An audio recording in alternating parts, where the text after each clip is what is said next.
do Senhor, irmãos e irmãs. O meu nome é Ana Heloíse e hoje o meu pai vai explicar sobre o tema Carta aos Efésios, saudação aos destinatários. Desde já eu peço que você dê o seu like e se inscreva no canal e ative o sininho para não perderem nenhuma notificação nova. Tchau e fique com a explicação. A paz do Senhor, meus queridos e amados irmãos. É um prazer imenso ter essa oportunidade de comentar para vocês a primeira lição do segundo trimestre de 2020, que traz o tema qual a minha querida Ana já notificou para vocês, que é Carta aos Efésios, saudação aos destinatários. Então, desde já, vamos estudar esta lição, primeira lição do segundo trimestre de 2020. Textuário diz: a vós graça e paz da parte de Deus, nosso Pai, e da do Senhor Jesus Cristo. Está escrito em Efésios, capítulo 1, versículo 2. E verdade prática diz: a Epístola aos Efésios revela o propósito eterno de Deus para a Igreja de Cristo. Amados, é um prazer imenso, uma oportunidade ímpar que Deus nos dá de estudar essa lição, esta segunda lição, muito maravilhosa, que vai comentar sobre a carta aos Efésios. Muito bom. Assista o vídeo aí, inscreva-se, como o Anne já comentou aqui, porque estarei gravando as pré-aulas da Escola Bíblica toda semana, estarei gravando e enviando para você. Então, inscreva-se, não perca, porque toda semana vai ter vídeo passo a passo dessa lição, desse segundo trimestre, sobre a Epístola aos Efésios. Não perca essa oportunidade de aprender mais e mais sobre a Palavra de Deus. A Palavra de Deus nos manda que a gente devemos crescer na graça e no conhecimento. Então não perca essa oportunidade, toda semana estarei aí gravando sobre a EBD, vídeo sobre a EBD, essa lição maravilhosa que o Senhor nos concede. Amados, essa lição, essa primeira lição, ela vem com 3 tópicos, alguns tópicos com 3 subtópicos, tem outras que tem 4 subtópicos. Eu gostaria aqui de fazer uma síntese sobre cada tópico desse para vocês, amém? No primeiro tópico da lição fala sobre a autoria e data. No segundo tópico fala dos destinatários. E o terceiro tópico fala do propósito e mensagem da Epístola aos Efésios. Concernente à autoria e data, principalmente a autoria, ou seja, quem foi o autor que escreveu essa epístola, muitos teólogos críticos, muitos críticos, dizem que não foi o apóstolo Paulo. Muitos críticos falam que não foi o apóstolo Paulo e faz algumas objeções com os versículos em isolado para afirmar que não foi Paulo o autor, redator dessa epístola. Um problema levantado entre os críticos em relação ao autor é quanto à autoria da carta, como eu já notifiquei aqui. Um erudito norte-americano é um dos tais, ele é um opositor, esse norte-americano, é o Goldspide, o nome dele, apresentou a teoria de que o autor tenha sido algum cristão atuante, ou seja, um admirador do apóstolo Paulo. Ele supõe, esse teólogo norte-americano, que não foi Paulo que escreveu essa epístola. Mas essa teoria ela não é convincente. Quando lemos a própria epístola, cai por terra essa tese. Então nós não devemos dar crédito em relação a esses críticos, porque o autor, o redator, o escritor, inspirado pelo Espírito Santo de Deus dessa epístola, foi verdadeiramente o apóstolo Paulo.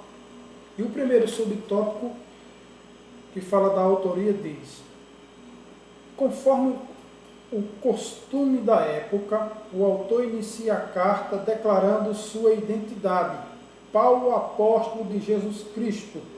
Está escrito no capítulo 1, versículo 1, na parte A do capítulo de Efésios. Paulo, apóstolo de Jesus Cristo, né?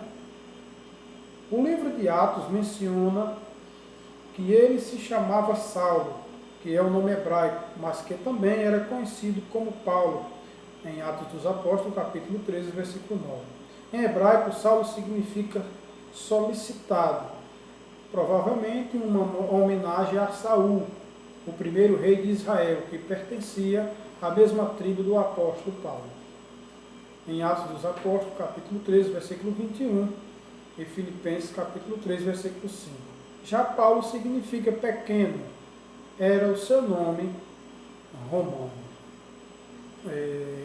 Então, irmãos, fica claro que o autor dessa epístola é Paulo. Não devemos dar crédito a essas críticas desses teólogos modernos, porque verdadeiramente foi Paulo inspirado pelo Espírito Santo de Deus. E quando lemos a epístola aos Efésios, o tema-chave do livro é as riquezas do cristão em Cristo. Esse é o tema-chave do livro. As riquezas do cristão em Cristo.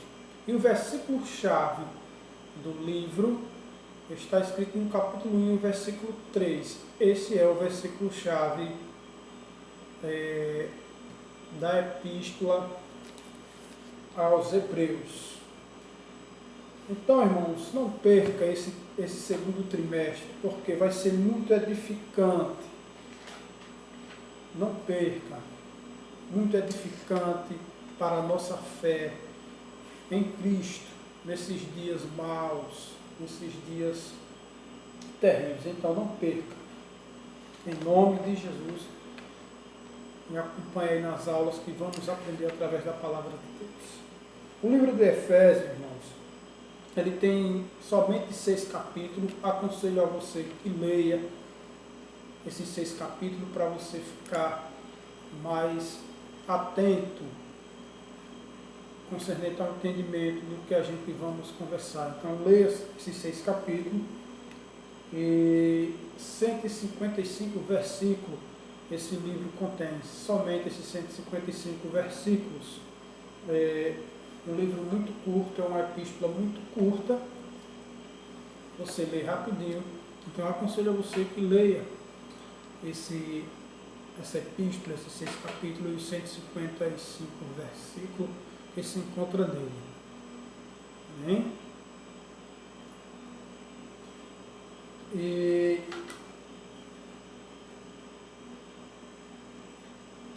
concernente à data dessa epístola, de acordo com Atos, após realizar 3 viagens missionárias e implantar igrejas na região do Mediterrâneo, Paulo esteve em prisão domiciliar por cerca de 2 anos. Está escrito em Atos dos Apóstolos, capítulo 28, versículo 30. entre 60 e 62 depois de Cristo, aproximadamente. A partir dessa premissa, a data provável da redação da Epístola aos Efésios ocorreu por volta de 60 e 62 depois de Cristo, tendo Tíquico como o seu portador, como está escrito no capítulo 6 e versículo de número 21. Irmãos, esta é uma data mais aceita entre os teólogos. Varia muito de data. Quando lemos com relação à data, não só da Epístola aos Efésios, como de toda a Bíblia Sagrada, a cronologia com relação às datas, ela diverge muito entre os teólogos, mas essa é a mais aceita entre nós. Ela foi escrita cerca de 61 a 62 depois de Cristo. É a mais bem aceita. E concernente ao destinatário da cidade, concernente ao destinatário dessa carta, há outra polêmica entre os estudiosos concernente ao destinatário, ou seja, a quem se destinou, para quem o apóstolo Paulo enviou, qual foi as pessoas, o local. Há outra divergência teológica concernente ao destinatário dessa epístola. Os críticos modernos refutam que não foi destinada diretamente para Éfeso. Alguns críticos modernos refutam isso, que não foi para Laodiceia ou para Colossos. Um desses dois lugares, segundo os críticos modernos, ela foi os destinatários dessa carta, dessa epístola. Só que não foi, realmente refuto essa tese, foi para os irmãos de Éfeso, sim, os destinatários dessa carta. Concernente à cidade de Éfeso, irmãos, a cidade de Éfeso era a capital da Ásia proconsular, uma cidade rica e o principal porto da costa ocidental da Ásia Menor. Por causa das suas boas instalações portuárias e das estradas que convergiam para aquele porto, esta cidade de mais de 500 mil habitantes tornou-se o centro comercial mais importante da Ásia Romana. O historiador Plínio a chamava de a luz da Ásia. Seu nome muito provavelmente significa desejável. Éfeso era uma antiga cidade grega no território da Lídia, na Ásia Menor. Ficava localizada na desembocadura do rio Cáster, cerca de 65 quilômetros a leste de Esmirna, que está escrito em Apocalipse. Era uma das mais importantes cidades da Ásia, no que atualmente é a Turquia. Na época do surgimento do cristianismo, Éfeso também estava ficando mais importante do que as cidades vizinhas. Esta cidade foi fundada por gregos jônicos em cerca de 1050 a.C., especificamente sob a direção de Andrópolis, filho do rei ateniense Gódio. Desde os dias mais antigos, competia com Mileto e Esmirna para ser o porto de exportação da Ásia.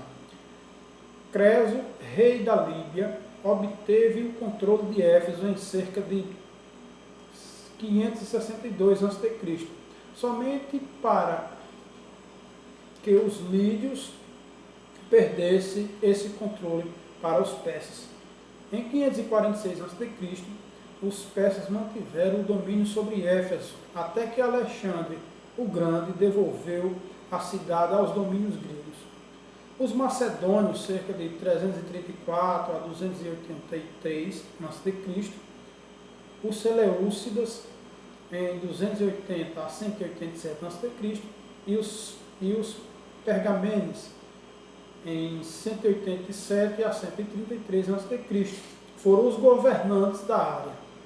Em sucessão veio Átalo III, rei de Pérgamo, que em 133 a.C.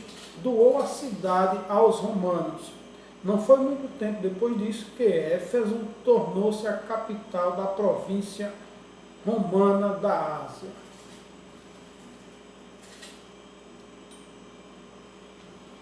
Então ela cresceu de tal modo em importância que chegou a rivalizar com Antioquia da Síria, com Alexandria e com Constantinopla, que é a atual Istambul, na Turquia europeia.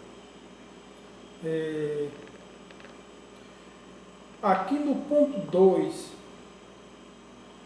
do tópico 2 também, fala da religiosidade em Éfeso. Eu gostaria aqui de ler e comentar sobre um pouco da religião em Éfeso. Quanto ao aspecto religioso, Éfeso foi um centro forte do politeísmo. Desde o começo de sua história, o culto idólatra na cidade de Éfeso tinha o apoio de livros sagrados, chamados de Epsia Gramata, que eram inúmeros livros que continham encantamentos, artes mágicas e etc. Verdadeiramente livros de feitiçaria, livros de macumbaria, livros demoníacos, era forte naquela região, naquele local. Que eram inúmeros livros que continham encantamentos, arte mágica e etc, etc. Quando o Evangelho lançou raiz em Éfeso, grande quantidade de livros foi queimado, avaliada em 50.000 peças de prata, equivalentes a cerca de 160 anos de trabalho de um operário comum. É muito tempo, era muito dinheiro, livros caríssimos. Nem todo mundo poderia ter um livro desse que ensinava as artes mágicas, ensinava a profundidade do reino das trevas. Era caríssimo. Como a gente vê lá em Atos dos Apóstolos, no capítulo 19, versículo 19, que está escrito assim: também muitos dos que seguiam artes mágicas trouxeram os seus livros e os queimaram na presença de todos. E feita a conta de seu preço, acharam que montavam a 50.000 peças de prata. Eram livros caríssimos. Nem todo mundo poderia comprar. Mas a magia negra, a arte mágica, o inimigo reinava fortemente em Éfeso. O ensinamento maligno por esses livros era proliferado com muito vigor. Verdadeiramente, muitos ficaram com sua mente cauterizada com esses ensinamentos demoníacos. E você vê aqui em Atos dos Apóstolos, capítulo 19, versículo 19, e quando as pessoas se convertiam, eles queimavam esses livros malignos. Ainda na religião de Éfeso, Éfeso era uma cidade religiosa que tinha como principal divindade Diana, que era a deusa da fertilidade, a mesma Ártemis dos gregos. Não muda, é a mesma coisa, só de nome. Essa deusa, à semelhança do deus grego Apolo, era apresentada armada de arcos e flechas para derrotar os monstros e gigantes. Apolo era tido como o deus luminoso do dia, e ela, com a sua tocha, era a deusa da luz à noite. Veio a ser identificada como a deusa da lua e da noite. Seu domínio era a natureza, todas as feras eram consagradas a ela. Embora fosse considerada uma caçadora, também foi a deusa virgem, reverenciada pelas donzelas como sua protetora. No entanto, nos primeiros tempos de sua história, foram-lhes oferecidos sacrifícios humanos para homenageá-la. Foi construído também um templo em Éfeso. Este templo chegou a ser uma das 7 maravilhas do mundo antigo. Foi construído em 550 a.C. Era uma obra magnífica da arquitetura jônica. Ficava em uma plataforma com cerca de 130 metros de comprimento por cerca de 73 metros de largura. 10 degraus levavam ao pavimento dessa plataforma e mais 3 degraus levavam ao nível do pavimento do próprio templo. O templo tinha 100 metros de comprimento por 50 metros de largura. Havia 2 fileiras de 8 colunas cada, na frente e na parte de trás do edifício, e 2 fileiras de 20 colunas de cada lado do santuário, totalizando 118 colunas.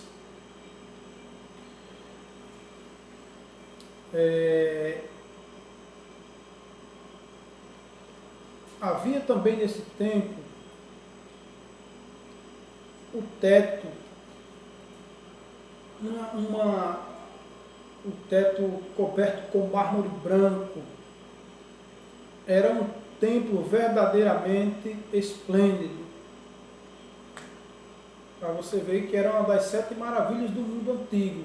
Era um templo de tirar o fôlego, bem ornamentado, bem organizado pela arquitetura jônica, que bombava naquela época. Coisa de primeiro mundo, coisa tremenda.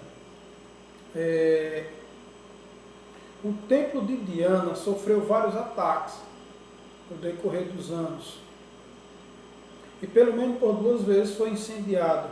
O incêndio que ficou mais notório foi o de 336 a.C., ateado por um efésio de nome Orostrato, o que ele teria feito apenas com o propósito de imortalizar o seu nome. Mas esse templo sempre era construído pelos efésios após cada novo ataque sofrido. Todavia, em 262 d.C., os bárbaros godos destruíram completamente, e assim terminou a história desse templo esplêndido. É bem verdade que a cidade de Éfeso, irmãos, tornou-se um dos grandes centros do movimento cristão primitivo. É verdade que o cristianismo ele se expandiu muito forte nos dias primórdios do cristianismo. De fato, depois que Jerusalém foi destruída no ano 70, depois de Cristo, no ano 70 que Jerusalém foi destruída por Tito, o general Tito,